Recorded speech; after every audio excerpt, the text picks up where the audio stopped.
সালাম আলাইকুম। আমি স্বাভাবিক গতিতেই যাচ্ছিলাম, হঠাৎ করে দেখি ব্লাইন্ড স্পট থেকে একটা মোটরসাইকেল রং সাইড দিয়ে এসে আমার গাড়ির সামনে দাঁড়ায়। আমি ব্রেক করে দাঁড়াই, দাঁড়ানোর পর তাকে আমি হাতের ইশারা দিয়ে বলতেছিলাম যে ভাই গাড়িটা ঘুরায় চলে যান। তো সে আমাকে বলতেছিল যে কি সমস্যা তোমার, কি সমস্যা তোমার, অ্যাজ ইফ লাইক আমি ড্রাইভার।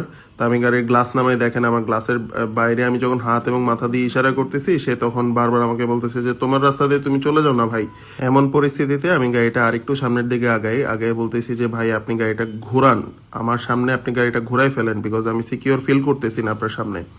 তখন সে মোটরসাইকেল থেকে লাইটটা অফ করে আমার দিকে অ্যাগ্রেসিভভাবে যখন আগায় আসতেছিল, তখন আমি আমার সেফটির জন্য আমার ক্যামেরা অন করে, মোবাইলের ক্যামেরা অন করে আমি গাড়ি থেকে নেমে দাঁড়াই এবং সাথে সাথে আমি চিন্তা করলাম যে তার গাড়ির নাম্বার প্লেটটা আমি আগে নিয়ে নেই।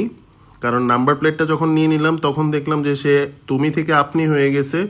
হ্যাঁ, সে খুবই বলতেছে তার ইমার্জেন্সি, সে রোগী দেখতে যাচ্ছে এক্সেট্রা, সব কিছু মিলে সে আমাকে অনুরোধ করতেছিল।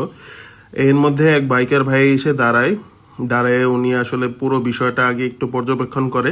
তবে মাঝখানে বলে রাখি, আমি এই ভদ্রলোক বাইকারের সাথে আমি হয়তো একটু উচ্চ গলায় কথা বলছি, দু একটা আজে বাজে কথা হয়তো অনেকেই বলতেছেন যে আমি তার চাবি নিয়ে যাব, তাকে লাঠি দিয়ে মারবো এক্সেট্রা, এইসব কথাবার্তা বলছি, সে কারণে অনেকেই প্রতিবাদ করতেছিলেন। তো আমি তাদের অনুরোধ করব যে আপনারা আসলে ওই ঘটনাস্থলে না থাকলে ওই ঘটনাটাকে রিলেট করতে পারবেন না, আপনি যতই কাল্পনিকভাবে বলেন না কেন। দেখেন বাইকারটা অনেকক্ষণ ধরে রিকোয়েস্ট করতেছে তাকে যে আপনি চলে যান, সে তারপরে যাবে না। আমি নেমে তাকে অনুরোধ করতেছি সে যাওয়ার জন্য, সে বারবার আমার দিকে তেড়ে আসে। দেখেন, সে আমার দিকে তেড়ে আসে, আমি পিছিয়ে যাই, আমার দিকে তেড়ে আসে সে, আমি পিছিয়ে যাই, আমি পিছাচ্ছি, সে আমার দিকে আসতেছে।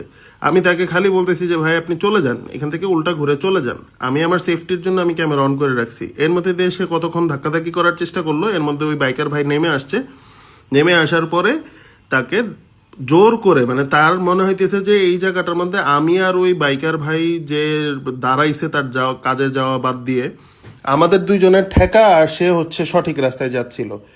তো আসলে ওই রকম পরিস্থিতিতে নিজে না পড়লে, এবং আপনাকে যখন এই ধরনের কেউ তেড়ে আসবে মোটরসাইকেল থামায় লাইট অফ করে আপনার কাছে যখন আগায় আসবে, হেলমেট দিয়ে যদি আপনার গাড়িতে একটা আঘাত করে, বা তার কাছে যদি ধারালো কোনো অস্ত্র থাকতে পারে বা কিছু, এই জন্য আমি নেমে সাথে সাথে আমি তার নাম্বার প্লেটের ছবিটা নিয়ে নিয়েছিলাম, ভিডিওটা নিয়ে নিয়েছিলাম আগে, যখন আমার ক্যামেরাটা অন ছিল। এবং আমি তাকে নামতে আমি বলছি যে আমার গাড়িতে ড্যাশ ক্যামেরা আছে, আমি ড্যাশ ক্যামেরায় সব রেকর্ড হইতেছে, তুমি কিন্তু আমার সাথে এই ধরনের আচার আচরণ করো না। তো এর মাঝখান দিয়ে দেখেন তার কাপড় চোপড়, দেখেন সে এই ধরনের কাপড় চোপড় পরে যখন স্বাভাবিকভাবে ঘাবড়াইয়ে যাবেন আপনি যখন দেখবেন এরকম, তো সে একটু সামনে গিয়ে দেখেন ওই জায়গায় দাঁড়ায় আছে আবার। তো আমি গাড়ির গতি না স্বাভাবিক গতিতে আবার যখন আগে যেতেছি, দেখে সে আবার এই যে দেখেন রানিং হইলো।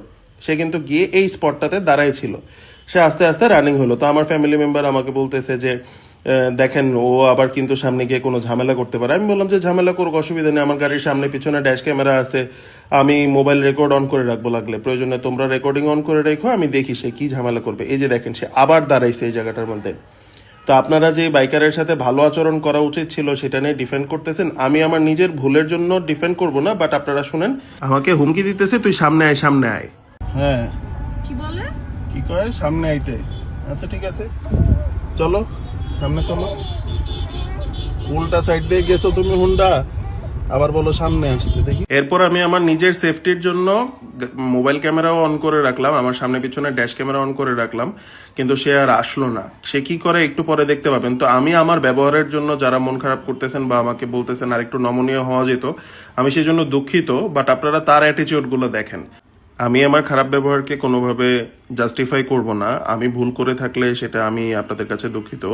কিন্তু দেখেন সে এইখানে চুপ করে লাইটটা বন্ধ করে দাঁড়ায় আছে, আমি কতক্ষণে চলে যাব, সে তারপর ঠিকই রং সাইড দিয়ে ওই রাস্তা দিয়ে গেল। দেখেন সে কিন্তু এখন পর্যন্ত আগায় নেই, এবং আমি পুরোটা রাস্তা ফলো করতে করতে আসছি, সে আমার পিছন পিছন আসে নাই, সে আমাকে ওভারটেকও করে নাই। তো আপনারা যে বাইকারের জন্য মন খারাপ করতেছিলেন, তিনি আপনাদেরকে খুশি করে দিয়ে তিনি রং সাইড দিয়ে গেছে, মাঝখান দিয়ে আমার সময়গুলো নষ্ট করছে। আল্লাহ হাফেজ।